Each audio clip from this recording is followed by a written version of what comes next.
दोस्तों राम राम। सभी भाइयों से प्रार्थना है कि इस कथा को सुनने से पहले चैनल को सब्सक्राइब कर लें ताकि आने वाला वीडियो और नोटिफिकेशन आपके पास तुरंत पहुंच जाए। देवी पार्वती की जन्म की कथा और उसका हाथ देखकर नारद मुनि ने भाग्य बताना। ब्रह्मा जी कहते हैं कि नारद तदंतर मैना और हिमालय आदर पूर्वक देव कार्य की सिद्धि के लिए कन्या प्राप्ति हेतु वहां जगजननी भगवती उमा का चिंतन करने लगे, जो प्रसन्न होने पर संपूर्ण अभीष्ट वस्तुओं को देने वाली है। वे महेश्वरी उमा अपने पूर्ण अंश से गिरिराज हिमवान के चित्त में प्रविष्ट हुई। इससे उनके शरीर में अपूर्व एवं सुंदर प्रभा उत्तर आई। वे आनंद मगर हो यतंत प्रकाशित होने लगे। उस अद्भुत तेजो राशि से संपत्तर महामना हिमालय अग्नि के समान अदृश्य हो गए थे। तत्पश्चात सुंदर कल्याणकारी समय में गिरिराज हिमालय ने अपनी प्रिय मैना के उदर में शिव के उस परिपूर्ण अंश का आदान किया। इस समय गिरिराज की पत्नी मैना ने हिमवान के हृदय में विराजमान करुणानिधान देवी की कृपा से सुखदायक गर्भ धारण किया। संपूर्ण जगत की निवास भूता देवी के गर्भ में आने से गिरिप्रिया मैना सदा तेजोमंडल के बीच में स्थित होकर अधिक अधिक शोभा पाने लगी।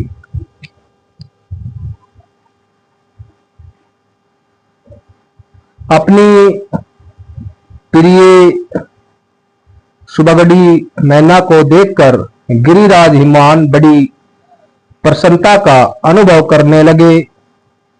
गर्भ में जगदम्बा के आ जाने से वे महान तेज से संपत्तर हो गई थी। मुने उस अवसर में विष्णु आदि देवता और मुनियों ने वहां आकर गर्भ में निवास करने वाली शिवा देवी की स्तुति की और तदंतर महेश्वर की नाना प्रकार से स्तुति करके प्रसन्नचित्त हुए। वे सब देवता अपने अपने धाम को चले गए।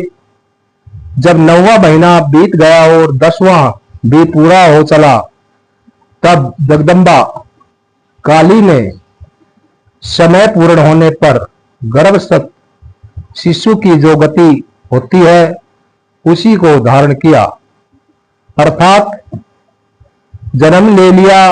उस अवसर पर अघाशक्ति सती साध्वी शिवा पहले मैना के सामने अपने ही रूप से प्रकट हुई।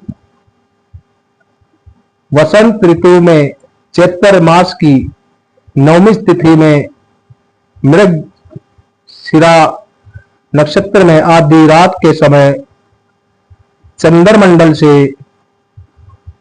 आकाश गंगा की भांति मेनका के उदर से देवी शिवा का अपने ही स्वरूप में प्रादुर्भाव हुआ। उस समय संपूर्ण संसार में प्रसन्नता छा गई। अनुकूल हवा चलने लगी, जो सुंदर सुगंधित एवं गंभीर थी। उस समय जल की वर्षा के साथ फूलों की वृष्टि हुई। विष्णु आदि सब देवता वहां आए। सबने सुखी होकर प्रसन्नता के साथ जगदम्बा के दर्शन किए और शिव लोक में निवास करने वाली दिव्य रूपा महामाया शिव का ने मंगलमयी कालिका माता का स्तवन किया। नारद जब देवता लोग स्तुति करके चले गए, तब मैना का उस समय प्रकट हुई नील कमल दल के समान कांति वाली श्याम वर्ण देवी को देखकर अतिशय आनंद का अनुभव करने लगी। देवी के उस दिव्य रूप का दर्शन करके गिरिराज प्रिया मैना को ज्ञान प्राप्त हो गया। वे उन्हें परमेश्वरी समझकर यतंत हर्ष से उल्लासित हो उठी और संतोषपूर्वक बोली। मैना ने कहा, जगदम्बे महेश्वरी, आपने बड़ी कृपा की जो मेरे सामने प्रकट हुई। अंबिके, आपकी बड़ी शोभा हो रही है। शिवे, आप संपूर्ण शक्तियों में आगा शक्ति तथा तीनों लोकों की जननी है। देवी, आप भगवान शिव को सदा ही प्रिय है तथा संपूर्ण देवताओं से प्रशंसित प्रकाशित हैं। महेश्वरी, आप कृपा करें और इसी रूप से मेरे ध्यान में स्थित हो जाए। साथ ही मेरी पुत्री के अनुरूप प्रत्यक्ष दर्शन रूप धारण करें। ब्रह्मा जी कहते हैं, नारद पार्वती पत्नी मैना की यह बात सुनकर यतन प्रसन्न हुई। शिवा देवी ने उस गिरि प्रिया को इस प्रकार उत्तर दिया। देवी बोली, मैना, तुमने पहले तत्परता पूर्वक मेरी बड़ी सेवा की थी। उस समय तुम्हारी भक्ति से प्रसन्न मैं वर देने के लिए तुम्हारे निकट आई। वर मांगो। मेरी इस वाणी को सुनकर तुमने जो वर मांगा वह इस प्रकार है। महादेवी, आप मेरी पुत्री हो जाए और देवताओं का हित साधन करें। तब मैंने तथास्तु कहकर तुम्हें सादर यह वर दे दिया और मैं अपने धाम को चली गई। गिरी का मिनी उस वर के अनुसार समय पाकर आज मैं तुम्हारी पुत्री हुई हूं। आज मैंने जो दिव्य रूप का दर्शन कराया है, इसका उद्देश्य इतना ही है कि तुम्हें मेरे स्वरूप का स्मरण हो जाए। अन्यथा मनुष्य रूप में प्रकट होने पर मेरे विषय में तुम अनजान ही बनी रहती है। अब तुम्हें दोनों दंपति पुत्री भाव से अथवा दिव्य भाव से मेरा निरंतर चिंतन करते हुए मुझ में स्नेह रखो। निरंतर चिंतन करते हुए मुझ में स्नेह रखो। इससे मेरी उत्तम गति प्राप्त होगी। मैं पृथ्वी पर अद्भुत लीला करके देवताओं का कार्य सिद्ध करूंगी। भगवान शंभु की पत्नी हो जाऊंगी और सज्जनों का संकट से उद्धार करूंगी। ऐसा कहकर जगन माता शिवा चुप हो गई और उसी क्षण माता के देखते देखते प्रसन्नता पूर्वक नवजात पुत्री के रूप में परिवर्तित हो गई। ब्रह्मा जी कहते हैं, नारद मेनका के सामने महातेज शिवनी कन्या होकर लौकिक गति का आश्रय ले वह रोने लगी। उसका मनोहर रुदन सुनकर घर की सब स्त्रियां हर्ष से खिल उठी और बड़े वेग से प्रसन्नता पूर्वक वहां आ पहुंची। नील कमल दल के समान श्याम कांति वाली उस परम तेजस्वी और मनोरम कन्याओं को देखकर गिरिराज हिमालय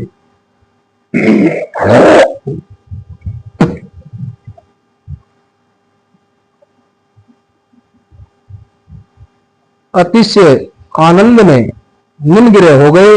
तदंतर सुंदर मुहूर्त में मुनियों के साथ हिमवान ने अपनी पुत्री के काली आदि सुखदायक नाम रखे। देवी शिवा गिरिराज के भवन में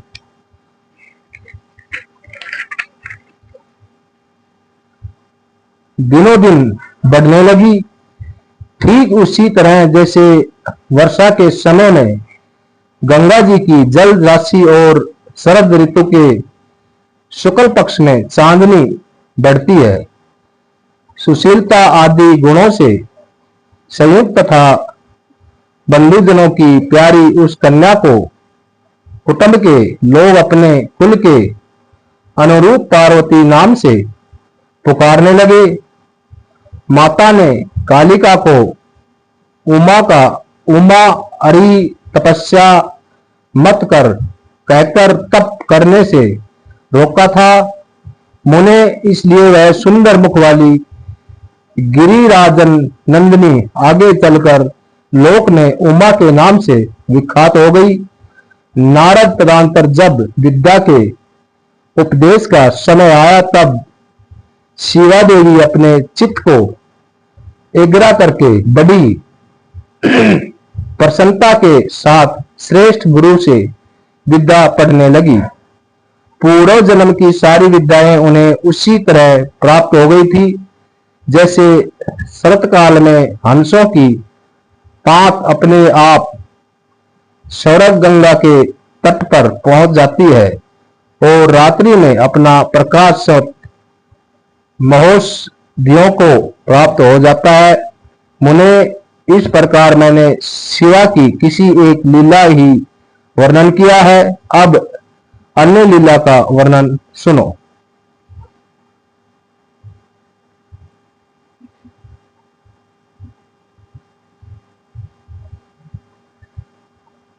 एक समय की बात है, तुम भगवान शिव की प्रेरणा से प्रसन्नता पूर्वक हिमाचल के घर गए। मुने, तुम शिव तत्व के ज्ञाता और उसकी लीला के जानकारों में श्रेष्ठ हो। नारद गिरिराज हिमालय ने तुम्हें घर पर आया देख प्रणाम करके तुम्हारी पूजा की और अपनी पुत्री को बुलाकर उससे तुम्हारे चरणों में प्रणाम करवाया। मुनीश्वर फिर स्वयं ही तुम्हें नमस्कार करके हिमाचल ने अपने सौभाग्य की सराहना की और यतंत मस्तक झुकाया तथा हाथ जोड़कर तुमसे कहा। हिमालय बोले, हे मुने नारद, ब्रह्मपुत्रों में श्रेष्ठ ज्ञानवान प्रभु आप सर्वज्ञ हैं और कृपा पूर्वक दूसरों के उपकार में लगे रहते हैं। मेरी पुत्री की जन्म कुंडली जो गुण दोष हो उसे बताए। मेरी बेटी किसकी सौभाग्यवती प्रिय पत्नी होगी? ब्रह्मा जी कहते हैं, मुनि श्रेष्ठ, तुम बातचीत में कुशल और केतु की तो हो ही। गिरिराज हिमालय के ऐसा कहने पर तुमने काली का हाथ देखा और उसके संपूर्ण अंगों पर विशेष रूप से सृष्टिपात करके हिमालय से इस प्रकार का कहना आरंभ किया। नारद बोले, शैलराज और नैना, आपकी यह पुत्री चंद्रमा की आदि काल के समान बड़ी है। समसत शुभ लक्षण इसके अंगों की शोभा बढ़ाते हैं। यह अपने पति के लिए यतंत सुखदायिनी होगी और माता पिता की भी कीर्ति बढ़ाएगी। संसार की समसत नारियों में यह परम साध्वी और सज्जनों को सदा महान आनंद देने वाली होगी। गिरिराज, तुम्हारी पुत्री के हाथ में सब उत्तम लक्षण है विद्यमान है। केवल एक रेखा लक्षण है, उसका यथार्थ फल सुनो। इसे ऐसा पति प्राप्त होगा जो योगी, नंग धड़ंग रहने वाला, निर्गुण और निष्काम होगा। उसके न माँ होगी न बाप, उसे मान सम्मान का भी कोई ख्याल नहीं होगा और वह सदा अमंगल वेश धारण करेगा। ब्रह्मा जी कहते हैं कि नारद, तुम्हारी इस बात को सुन और सत्य मानकर मैना तथा हिमाचल दोनों पति पत्नी बहुत दुखित हुए, परंतु जगदम्बा शिवा तुमसे तुम्हारे ऐसे वचन को सुनकर और लक्षणों द्वारा उस भावी पति को शिव मानकर मन ही मन हर्ष से खिल उठी। नारद जी की बात कभी झूठ नहीं हो सकती, यह सोचकर शिवा भगवान शिव के युगल चरणों में संपूर्ण हृदय से यतंत स्नेह करने लगी। नारद उस समय मन ही मन दुखी हो हिमान ने तुमसे कहा, मुने, उस रेखा का फल सुनकर मुझे बड़ा दुख हुआ। मैं अपनी पुत्री को उससे बचाने के लिए क्या उपाय करूं? मुने, तुम महान कौतुक करने वाले और वार्तालाप विषाद हो। हिमान की बात सुनकर अपने मंगलकारी वचनों द्वारा उनका हर्ष बढ़ाते हुए तुमने इस प्रकार कहा। नारद बोले, गिरिराज, तुम सोचकर पूर्वक सुनो, मेरी बात सच्ची है, वह झूठ नहीं होगी। हाथ की रेखा ब्रह्मा जी की लिपि है, निश्चय ही वह मिथ्या नहीं हो सकती। अत शैल परवर इस कन्या को वैसा ही पति मिलेगा, इसमें संदेह नहीं है। परंतु इस रेखा के कुफल से बचने के लिए एक उपाय भी है, उसे प्रेम पूर्वक सुनो। उसे करने से तुम्हें सुख मिलेगा। मैंने जैसे वर का निरूपण किया है, वैसे ही भगवान शंकर हैं।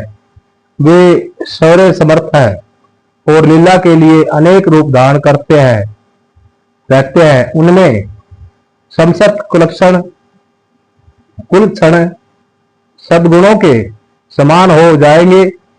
समर्थ पुरुष में कोई दोष भी हो तो वह उसे दुख नहीं देता, असमर्थ के लिए ही वह दुखदायक होता है। इस विषय में सूर्य, अग्नि और गंगा का दृष्टांत सामने रखना चाहिए। इसलिए तुम विवेक पूर्वक अपनी कन्या शिव को भगवान शिव के हाथों में सौंप दो। भगवान शिव सबके ईश्वरीय से निरुकार सामर्थ्यशाली है और अविनाशी हैं। वे जल्दी ही प्रसन्न हो जाते हैं। आते शिव को ग्रहण कर लेंगे, इसमें संदेह नहीं है। विशेषता में तपस्या से वश में हो जाते हैं। यदि शिव तप करे तो सब काम ठीक हो जाएगा। शिव सब प्रकार से समर्थ हैं, वे इंद्र के वज्र का भी विनाश कर सकते हैं। ब्रह्मा जी उनके अधीन है तथा वे सबको सुख देने वाले हैं। पार्वती भगवान शंकर की प्यारी पत्नी होगी, वह सदा रुद्र देव के अनुकूल रहेगी, क्योंकि यह महासाध्वी और उत्तम व्रत का पालन करने वाली है।